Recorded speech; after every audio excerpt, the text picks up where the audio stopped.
Bonjour Nelson. Bonjour Stéphane. Vous êtes agent immobilier depuis combien de temps? Je suis agent immobilier depuis 12 ans maintenant. Comment est-ce que vous pourriez définir votre rôle lors d'une transaction? Mon rôle, c'est de créer la rencontre entre un projet de vie et le marché tel qu'il existe aujourd'hui.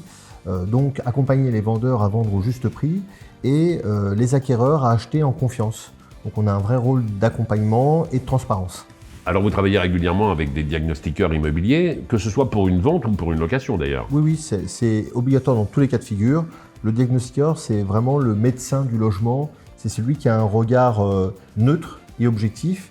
Et il va permettre justement de créer cette confiance dont je parlais entre le vendeur et l'acquéreur. C'est lui qui va définir quelles sont les performances de l'appartement ou de la maison. Et donc, il va permettre justement de créer quelque chose de factuel entre les deux. Si je prends ce fameux DPE, le diagnostic de performance énergétique, c'est l'état de santé de la maison. Oui.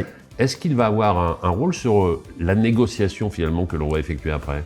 Oui, alors dans le passé, on avait beaucoup d'achats au coup de cœur. C'est-à-dire que les gens achetaient sans vraiment avoir un raisonnement. Aujourd'hui, c'est vrai que c'est nécessaire, c'est un vrai levier pour eux de compréhension du bien, de savoir finalement combien va coûter la vie dans le logement. Donc c'est un élément de plus en plus important dans la prise de décision et dans l'achat.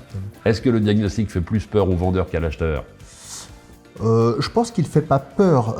Véritablement, il permet de donner un état réel du bien. Je pense plutôt que c'est un outil, une vérité, plutôt qu'un obstacle. De plus en plus, on va avoir de plus en plus de diagnostics et ils sont très importants. Ils permettent d'avoir un état du bien. Pourquoi pas, si on repère une faille, de permettre d'accompagner le client vendeur sur des travaux simples et donc de sécuriser aussi sa vente quelque part. Bien sûr. Est-ce que ces diagnostics vont vous obliger, vous aussi, à évoluer encore différemment dans votre métier?